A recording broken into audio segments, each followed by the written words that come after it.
Little girl wrote to Santa at the corner office. The widowed CEO knocked on their door. It was the week before Christmas in a small town nestled beneath the snow-covered hills of New Hampshire.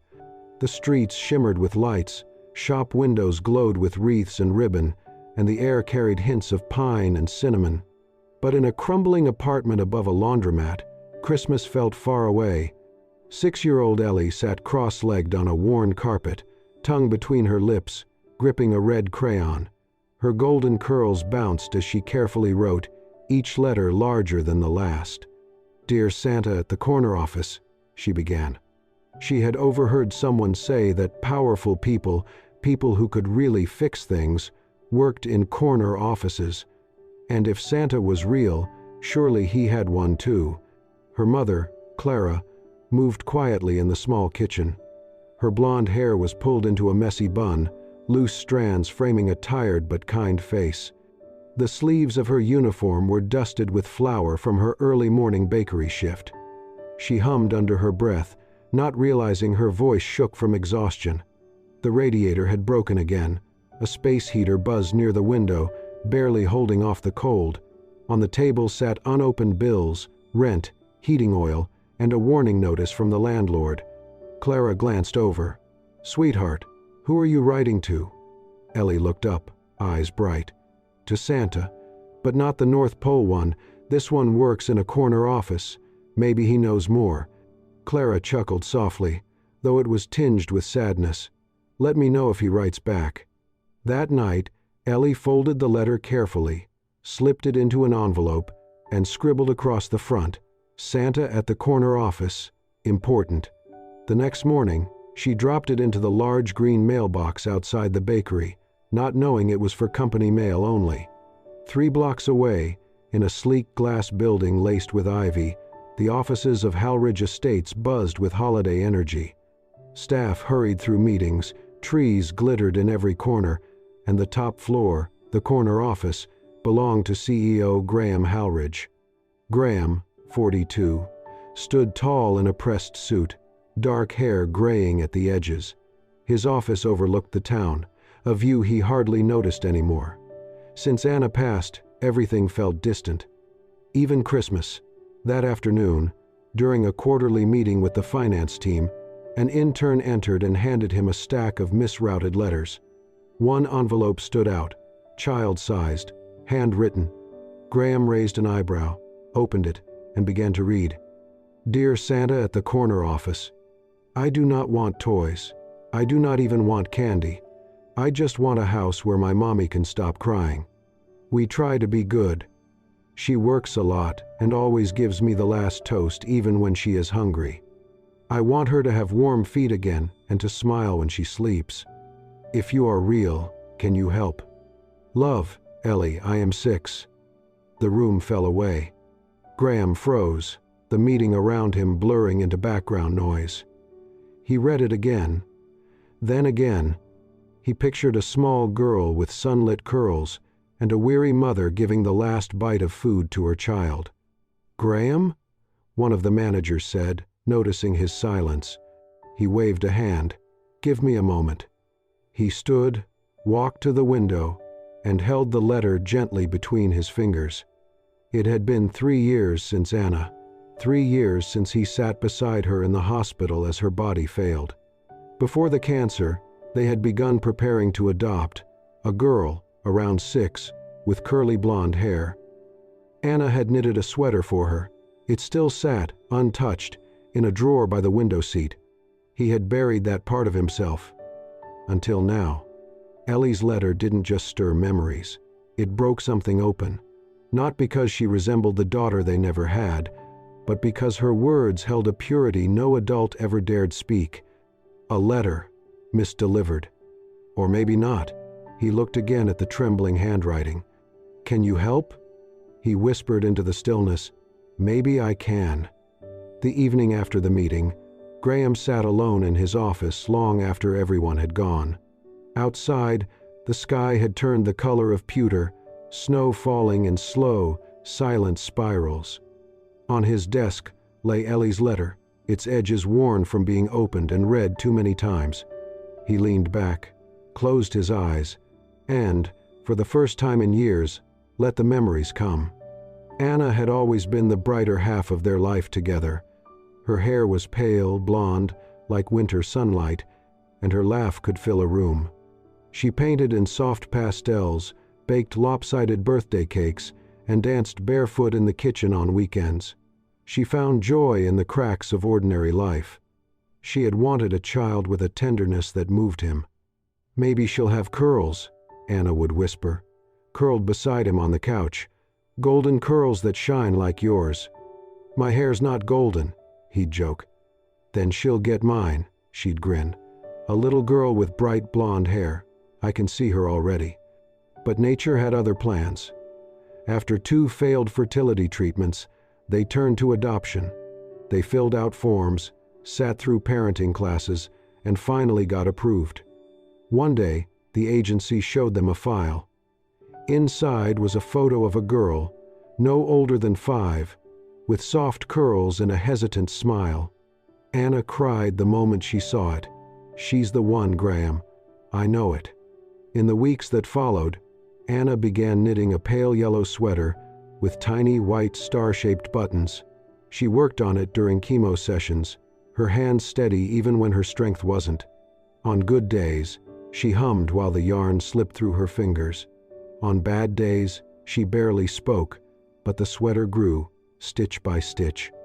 "She'll wear this when she comes home," she said once, her voice faint but sure. Graham didn't point out how her hands trembled.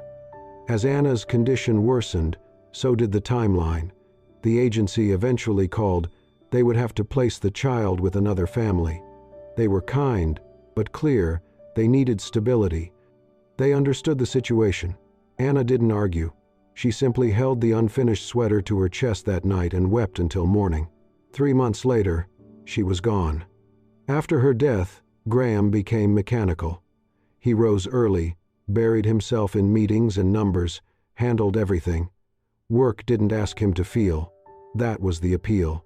He stopped going to parks, skipped family holidays, ignored birthdays. Anything involving children was off limits. The house stayed immaculate, like a museum curated by grief. But he never got rid of the yellow sweater. It remained neatly folded in the bottom drawer of the window seat in his room, untouched, but never forgotten. Sometimes, when the silence got too heavy, he would open the drawer and look at it. He never took it out, just looked, then closed the drawer before the ache could rise too far. Now, in his office, the city asleep beneath fresh snow, Graham reached into his coat pocket and pulled out Ellie's letter once more. He traced the crooked lines with his fingertips, the simplicity, the hope, the rawness. She hadn't asked for toys or candy, just a house, so her mother could stop crying. That small, honest plea cracked something in him. A warmth stirred in a place long shut tight. He clutched the letter to his chest and leaned forward, breath catching. His shoulders began to shake. He tried to breathe through it, but he couldn't. For the first time since Anna's passing, tears rose. One fell, then another. He covered his face with his hands as a sob broke loose, deep, rough, pulled from a place long hidden. The little girl's letter blurred behind his tears. She didn't know him. She hadn't even meant for the letter to land where it did. But somehow, her words, those unguarded, childlike hopes, had reached straight into the coldest part of him, and they had woken something up. Something he didn't know still lived, and he could not, would not, ignore it. The next morning, Graham walked into the office earlier than usual. He carried no briefcase, no tablet, only Ellie's letter, folded carefully in the inside pocket of his coat. His assistant, Lena, was already at her desk, sipping coffee and scanning emails. She glanced up, startled.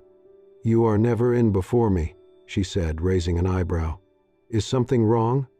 "I need your help," he replied, placing the letter on her desk. "I need to find the girl who wrote this." Lena picked up the envelope and read the letter silently. Her expression softened as she reached the last line. "Do we know anything else?" she asked. "Only this," he said, pointing to a faint pencil scrawl on the envelope. A partial return address, a street name, no number, no city, but it is local. I need you to find them. The child, the mother, both. Lena hesitated. Should I go through the agency we used before? No, Graham said quietly. This is personal. She asked no further questions. By afternoon, she returned to his office with a printed sheet and a knowing look. There is one apartment building on that street. Unit 4B, she said. Rented to Clara Winslow, single mother. Works night shifts at the bakery on Main Street. Daughter's name is Eleanor Winslow. Goes by Ellie, 6 years old. Graham stared at the name, running a thumb along the edge of the paper. Would you like me to call her? Lena asked. He stood. No, I will go myself. Clara was sweeping the entryway of their tiny apartment when a knock sounded, firm, polite, unfamiliar. She wiped her hands on her apron and opened the door cautiously. A tall man stood in the hallway, dressed in a charcoal coat, December wind still clinging to his shoulders. He looked utterly out of place in the dim corridor. Miss Winslow? He asked. She nodded, guarded. Yes? My name is Graham Halridge. He hesitated, clearing his throat. I believe your daughter wrote me a letter. Clara's brows drew together. I do not understand. He reached into his coat and pulled out the envelope addressed in Ellie's careful handwriting. She sent this to Santa at the corner office. It ended up at my desk. I run Halridge Estates. Clara blinked, baffled. This must be a mistake. Before she could say more, Ellie appeared, rubbing sleep from her eyes. She spotted the envelope in Graham's hand, then looked up at him with dawning excitement. You are him, she whispered. You are Santa at the corner office. Graham gave a soft, disbelieving smile. I suppose I am. Ellie rushed forward and threw her arms around his legs before Clara could react. Ellie, no, Clara protested, cheeks flushing. It is all right, Graham said gently, lowering himself to one knee. Hello, Ellie. She leaned back to grin at him. You got my letter? I did. And it was the most important thing I have read in a very long time. Clara stepped between them slightly, still wary. Look, I do not know what you think is happening, but we are not a charity case. I know that, Graham said, sincerity steady in his voice. This is not charity. I simply wanted to meet the little girl who wrote something that reminded me what it feels like to feel. Clara hesitated, studying him. Something in his expression, perhaps the tired honesty, softened her stance. At last, she stepped aside. You can come in. Just for a moment. Inside, the apartment was small but warm. A little tree with 3 ornaments stood in the corner. Ellie spread her coloring books out on the rug, eager to show him every page. And then Graham saw it, when the sunlight through the window brushed her curls, when she smiled up at him with bright, unguarded eyes. The memory hit him like a blow. The photograph Anna once held, the little girl they almost adopted. Ellie looked just like her. His breath caught. Time stopped. Not because Ellie was a shadow of the life he lost, but because here she was, real and alive, in a tiny apartment that smelled faintly of crayons and cinnamon. And she had called him Santa. The snow kept falling. Days blurred together with the kind of hush only December brings. Graham, still unsure of the why or how, had offered Clara and Ellie a place to stay, at least through Christmas. The guest house, nestled behind the estate beneath tall pines, seemed made for peace. Ivy climbed its stone walls, and golden light glowed warmly from its windows. It felt a world away from the cold, crumbling apartment Clara and Ellie had left behind. Clara had hesitated. She was wary, uncertain of his intentions. But Ellie, full of wonder, had tugged her sleeve and whispered, Maybe this is Santa's house too. Clara agreed, with one firm condition. I'll cook, I'll clean. I don't want to feel like a guest, she said, her chin lifting with quiet pride. Graham only nodded. From the first morning, something shifted. Clara woke before dawn, her blonde hair pulled into a loose bun, sleeves pushed up as she moved through the small kitchen humming softly. Her eyes still carried the weight of too many sleepless nights, but they sparkled when Ellie came bounding in, asking for snowman pancakes with a giggle. One morning, Ellie tripped and scraped her knee. Clara didn't panic or scold. She simply knelt, cradled the child gently, and sang a lullaby so soft it stilled the room. Graham had stood quietly at the top of the stairs, frozen, not because of the melody, but because of how Clara filled the space around her with peace. He had never seen anything like it. Meanwhile, Ellie attached herself to Graham completely. Each day brought a new picture, a wild question, or a plea for help. They spent long hours together finishing a wooden ship Graham had started years ago but never completed. One afternoon, as the snow fell thick and soft outside, Ellie pointed to the carved figurehead and asked, "Who is she?" Graham paused. "A fairy," he said gently, "with hair like snow. She used to live here before she turned into stardust." Ellie gave a solemn nod, and later that night, she added a tiny paper crown to the ship's bow. Clara watched from a distance. She noticed the way Graham bent low to meet Ellie's gaze, how his hands were steady, kind. At first, she stayed guarded, but slowly, she began to see something more behind his stillness, something gentle. One evening, while Clara was upstairs putting Ellie to bed, Graham visited their old apartment. He'd already sent someone ahead with the paperwork. By the time he returned, the past had been erased. No more unpaid rent, no more heating bill, no eviction notice taped to the door. He never told her. But the next morning, under Ellie's pillow, he left a small card. The handwriting was steady, careful. "Santa always hears the wishes of the truest hearts." Clara found it later. She said nothing. But that night, as she tucked Ellie in, her hand lingered a moment longer on the blanket. Then the storm came. A blizzard swept through the town, knocking out power across the region. In the guest house, candles flickered, casting warm shadows. Graham built a fire, and Clara made cocoa, heating biscuits in a pan over the flames. Ellie curled up between them, eyes reflecting the soft light like stars. They spoke quietly, voices hushed. "I used to dream of owning a bakery," Clara said, staring into the fire. "Nothing big, just a little place with a yellow awning and a chalkboard menu." Graham turned to her. "What stopped you?" She gave a small smile. "Bills, life, Ellie. And somewhere along the way I stopped believing it could still be mine." They sat in silence, the kind that did not feel empty. Graham studied her face, how strength and softness shared space in her eyes. Ellie had dozed off in Clara's lap, thumb under her chin, golden hair spilling across her arm. Graham whispered, "You really do make this house feel alive again." Clara looked up, caught off guard, but his face held no pity, only quiet sincerity. She did not speak. She just smiled, faintly. It wasn't quite hope, but it was close enough. The days before Christmas drifted by like snowflakes, one gentle moment after another. The guest house was warmer now, not just from the fire, but from the laughter that echoed through its walls. Clara's cookies filled the air with cinnamon and clove, and Ellie never strayed far from Graham's side, chatting endlessly about snow angels and how maybe Santa had traded his sleigh for a corner office. But beneath the surface, Clara was changing. One afternoon, returning from the store, she passed the main house. Its front door was ajar, and from the porch, she heard Graham's voice, low and sincere.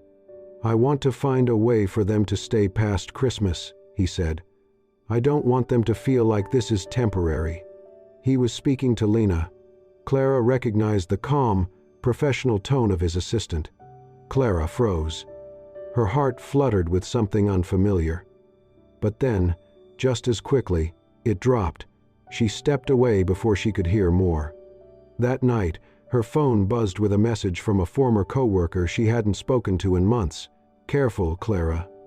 I know men like him." Rich guys don't give without wanting something back. She stared at the screen. She shut off the phone, but the words stayed. The next morning, she skipped breakfast with Graham and Ellie, saying she had errands. When Graham offered to help bring down holiday boxes, she refused. She began speaking less, smiling less, looking away when he looked her way. Graham noticed. So did Ellie. One evening, Graham invited them to walk the garden path, now lit with strings of white lights. Clara shook her head. "It's cold," she said, avoiding his eyes. "Are you sure?" he asked gently. "I'm sure," she replied. "You two go." He nodded, but something in his chest pulled tight. He left with Ellie, who kept glancing back toward the guest house. That night, once the house was still, Clara sat at the kitchen table. Behind her, a half-packed duffel bag waited on the floor. She picked up a pen and wrote slowly, "Dear Graham, thank you for everything, for the warmth, for the kindness, but we can't stay. This world, it's not ours. Wishing you peace, Clara." She folded the letter, placed it on the table, and turned off the lights. Quietly, she packed Ellie's things: a few clothes, a stuffed bunny, a crayon drawing from the wall. She had just zipped the last pouch when a small voice behind her whispered, "Where are we going?" Clara turned. Ellie stood in the doorway, blanket in hand, eyes wide with sleep and fear. "We're just heading home," Clara said softly. Ellie's lips trembled. Her gaze moved to the bags, then back up. "Why?" she asked. Clara knelt beside her. "Because this isn't really our life, sweetheart. It was just a visit." Clara searched his face. There was no pressure in his voice, only something soft, vulnerable. She nodded. They drove in quiet through the outskirts of town. Pines lined the road, heavy with snow. The world felt hushed. When the car slowed and turned into the small cemetery near the woods, Clara's breath caught. She glanced at Graham, but he kept his eyes ahead. They parked near a path of stone markers, the ground blanketed in white. Graham stepped out and opened the trunk. He pulled out a simple bouquet of white lilies, wrapped in brown paper. Clara followed him through the snow-covered path until they reached a modest headstone. Anna Halridge. Beloved wife, bright soul, forever a light. Graham knelt and placed the bouquet at the base of the marker. He brushed away a few fallen pine needles, then stood silently.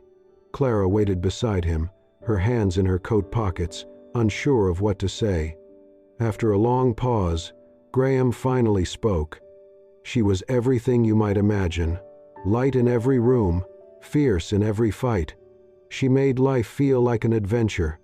His voice did not tremble, but there was a weight to it, the kind that came from remembering without being consumed. "We wanted a child," he continued. "We were weeks away from adopting. A little girl, golden-haired, quiet eyes. Anna had already knitted her a sweater." Clara's eyes softened. "But when Anna's health collapsed, I let the adoption go. I told myself I was protecting the child. Truth is, I was protecting myself." He turned toward Clara then, his eyes steady. "For years, I closed every door that led to anything resembling love. I kept busy, efficient, safe." He took a breath. "Until Ellie's letter." Clara looked away, blinking quickly. "But this is not about Ellie," he said gently. "She is extraordinary, yes, but it was you, Clara." Clara turned back to him, eyes wide. "You brought warmth into rooms that had forgotten how to hold it. You brought music into silence. You smiled at strangers, even when you were exhausted. You gave without ever asking for more." He paused, then stepped closer. "Anna is a part of me I will always carry, but she is not holding my heart anymore. That part woke up for you." Clara's lips parted, but she said nothing. Graham's voice grew quiet, but more certain than ever. "Clara, I thought I could never love again. I truly believed that. And then, somewhere between your laughter in the kitchen and the way you hold your daughter when she sleeps, I started hoping again. He held her gaze. I find myself waiting for your voice in the morning, for your footsteps down the hall, for the way your face softens when you're lost in thought. You are not Anna, you are you, and it is you I love. The cold air stilled between them. Clara swallowed hard, her breath visible in the winter air. Then, slowly, she stepped forward. She reached for his hand, took it gently, and lifted it to rest over her heart. Her voice was quiet, but clear. I am scared too, she said, but this, she pressed his hand just slightly, this is beating for you. And for the first time in years, Graham felt the weight in his chest give way to something bright.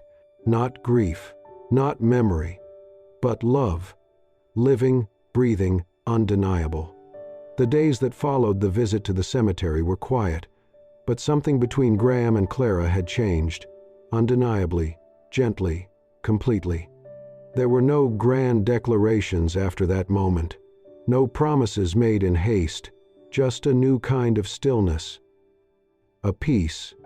Clara moved through the house with a softer gaze, and Graham found himself looking up more often, listening for her laugh, for Ellie's footsteps on the stairs, for the sound of life returning to his home.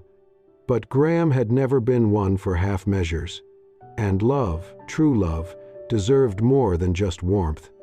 One morning, before the sun had fully risen, Graham drove to the county office. It was snowing lightly as he stepped inside the small government building. The woman at the front desk recognized his name immediately. Still, he waited patiently, filled out each form with steady hands, and signed his name with quiet purpose. The paperwork was for a joint guardianship petition, not just financial support, not charity, not sentiment. It was a step toward permanence, toward family. The name on the form read, Ellie Winslow Halridge. Mother, Clara Winslow. Father, pending, Graham Halridge. He did not tell Clara, not yet. He wanted to show her, not with words, but with something real.